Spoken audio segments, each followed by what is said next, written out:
Oi, Zanin, como você tá? Tudo bem? Tudo bom, Thalita? Eu ouvi a menção aí do Brito, né? Eu repito aqui, eu nem sempre sou capaz de trazer coisas amenas assim para aliviar o nosso cotidiano, né? E eu te confesso, se o Brito e outras pessoas pensam que eu gasto a minha vida inteira dentro de cinema, vendo streaming e me divertindo, estão muitíssimo enganadas. Eu estou muito preocupado com a situação brasileira, assim, muito preocupado, tentando encontrar um lugar para viver entre os ataques da extrema-direita e o pessimismo da esquerda. Eu tento achar uma fresta aí de sobrevivência e o cinema, nesse sentido, me ajuda, assim como ajuda a literatura, a música e tudo mais. Mas o mundo, infelizmente, tem um peso que se É. impõe a nós. Às vezes eu me questiono, né? Seria tão bom viver assim, talvez alienada, né? Sem saber dessas mazelas todas, dessas problemáticas. Mas nem quando a gente apela à cultura, a gente consegue se alienar, né? Porque muitas vezes a cultura reflete Bom, todos esses questionamentos, essa realidade que a gente vive aqui na vida real, né? Então é isso, não dá, não tem como, não tem como. E é bom, porque claro, daí claro. A gente vive na vida real e esse é um fardo da minha geração. Nós tivemos uma juventude totalmente dedicada à política, na luta política contra a sim, ditadura e tudo mais. Isso é para o resto da vida, não adianta, é, né? Não adianta. Nós tivemos aqui essa experiência proto-fascista que julgávamos que estava sendo encerrada na eleição passada, mas a gente vê que isso também era uma ilusão, né? Que se sim. sobrevive a isso, e está aí, está muito atuante, né? E a gente sente a nossa responsabilidade histórica mesmo de não deixar esse estado de coisas progredir no país. E é muito difícil, porque as pessoas têm as necessidades reais. Eu acho que se criou muita ilusão de que as coisas seriam fáceis e que estava tudo resolvido, e na verdade era apenas uma nova etapa da luta que começava. Às vezes a gente é cansado de lutar, mas tem que arranjar forças em algum lugar. É melhor a gente falar de cinema. Hoje eu vi um texto do Pedro Serrano, aquele jurista, né? Eu vi um texto ele falando Sim. que o Bolsonaro vai se manter ainda por mais 40 anos. Eu falei, não, eu vou tá velhinha, isso ainda vai estar existindo. Para com isso. Mas aí a gente está aqui resistindo, lutando, mas também trazendo cultura para o nosso Claro. público, para as nossas conversas, sempre importante. E hoje tem muita coisa boa. A gente está aqui batendo papo, Bem, mas não vamos perder tempo, porque tem muita é, coisa boa, é. né? Uma lista assim bem grande que o Zenin passou para gente e com filmes sensacionais. Vamos começar com esse que vem do Irã. Inclusive, deixa eu pegar aqui a minha lauda, pronto. A gente começa com essa indicação do Irã, que é Crônicas do Irã. E é o tipo de trailer, eu acompanhei ali, que você fica com vontade de assistir, de ver mais. É um trailer que se torna curto, porque eu queria saber muito mais dessas pessoas. Conta pra gente. Então, esse tipo de filme interessante, porque todo mundo sabe aí, acompanha, sabe que também a situação do Irã não é nada fácil, né? Você tem lá um Estado teocrático que permite muito pouco a liberdade de expressão, liberdades individuais. A gente teve no recém-encerrado Festival de Cannes, aliás, um cineasta iraniano, que não é o autor desse filme que a gente vai comentar, mas de outro que tinha escapado lá, que estava condenado à prisão, né? Que é o Mohamed Roussouf. Então é um país que é complicado. E esse filme, Thalita, Crônicas do Irã, você tem toda a razão. Ele encontra um meio de fazer a crítica social que é muito eficaz e chega a ser divertido, porque ele usa muito da ironia para combater vamos dizer assim, os arrobos totalitários do regime, né? E ele tem um esquema que a gente, em jargão cinematográfico, a gente chama de dispositivo, que é uma forma que o filme se apresenta, que é muito particular nesse filme. A gente vê um dos interlocutores falando diante das câmeras em geral, apenas a voz do outro que a gente não identifica pela imagem. E vê uma série de esquetes, de partes, de situações que seriam corriqueiras dentro desse tipo de sociedade. Por exemplo, a gente vê logo de cara um pai que está num cartório para registrar o nome do filho que acabou de nascer. E ele quer registrar com o nome de Davi. E ele tem uma longa discussão com um funcionário desse cartório que vai tentar dissuadir esse pai. Fala, não, mas por que você está escolhendo um nome que é tão pouco iraniano, que é um nome ocidental? E o pai fala, não, mas é um nome que eu e a mãe gostamos e discutimos muito tempo até chegar a esse nome e tal.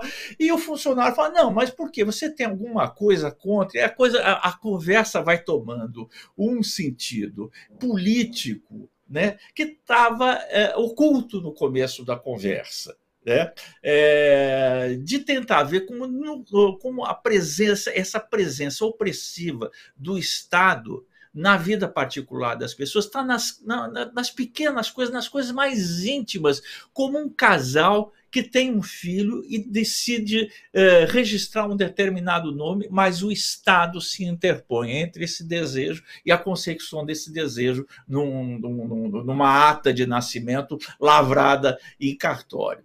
Tem outras situações que são muito engraçadas também, são várias situações, são pequenos esquetes que vão formando um todo.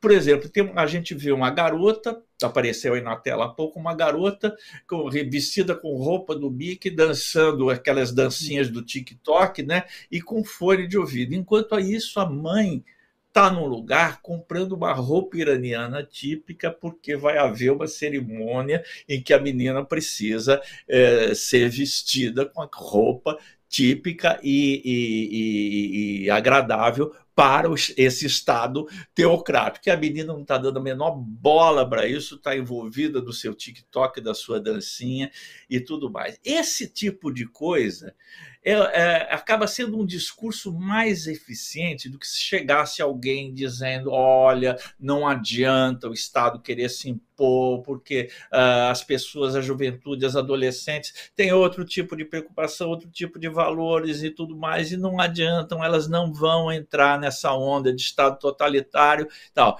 Esse discurso é totalmente escanteado nesse tipo de filme. Ele simplesmente mostra, né, essas coisas, né, são do dia a dia, são engraçadas, são irônicas, a gente ri um pouco disso aí, mas é um riso que também tem um retrogosto, às vezes um tanto amargo, porque se essas coisas estão acontecendo lá, é porque a população está dando um duro danado para tentar encontrar um espaço de liberdade possível numa sociedade opressiva.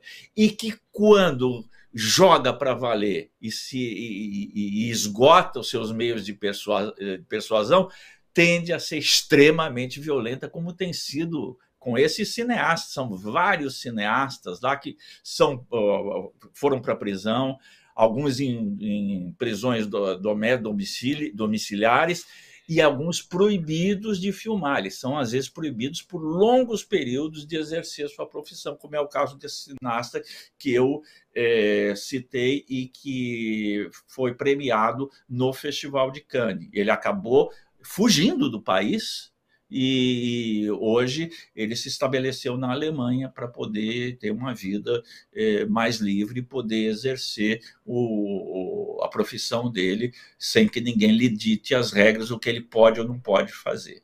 Então, esse é um filme bastante interessante, bastante inteligente e divertido também. Ótimo. Crônicas do Irã, então, nos cinemas. O próximo é um americano, um filme que vem dos Estados Unidos, chama Jardim dos Desejos. Também interessante a história. Conta pra gente. É de um diretor já veterano chamado Paul Schrader, que ele é muito conhecido também como um roteirista de primeiríssima mão, né? Ele roteirizou alguns filmes, alguns clássicos do Martin Scorsese, como Taxi Driver, Touro Indomável, que são obras-primas, são clássicos, hoje em dia são clássicos do cinema, e tem o roteiro dele. E ele também é cineasta. E nesse filme aqui, ele imagina uma situação muito interessante de um jardineiro, que é um chefe, na verdade, é um chefe de uma equipe que mantém um grande jardim de uma ricaça nos Estados Unidos, que mora no sul do país, no estado de Louisiana, né? A gente começa o filme, Thalita, achando que vai ser uma reflexão sobre a filosofia dos jardins, porque começa uma voz off dizendo que há várias maneiras de você ter um jardim. Uma delas é você disciplinar esse jardim, pegar toda aquela força da natureza, das plantas, e discipliná-las em linhas harmônicas, podá-la, e fazer desenhos, e fazer caminhos, e fazer labirintos. Ou seja, você usa a matéria-prima da natureza para fazer algo extremamente homogêneo e apaziguante. E outra forma de você se relacionar com o jardim é deixá-lo crescer segundo a força da natureza e segundo a própria, vamos dizer, entre aspas, vontade das forças naturais que regem um jardim. Vai ser um filme sobre a filosofia do jardim, e o título é curioso, Jardim dos Desejos. Aí todo esse ambiente paradisíaco, ele acaba se alterando quando chega uma sobrinha neta dessa ricaça, que é vivida pela grande atriz Sigourney Weaver. E ela diz que essa sobrinha neta na verdade, é fruto de um casamento que a família não aprovou muito, e vendo a menina a gente vai descobrir por quê, né?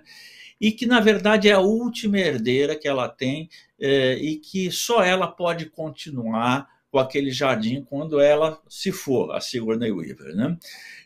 Então ela gostaria que esse jardineiro-chefe treinasse essa moça para ser também uma jardineira e dar continuidade àquela bela propriedade que ela tem. E essa moça, que se chama Maia, chega lá e acaba bagunçando um pouco o coreto daquele ambiente tão harmônico.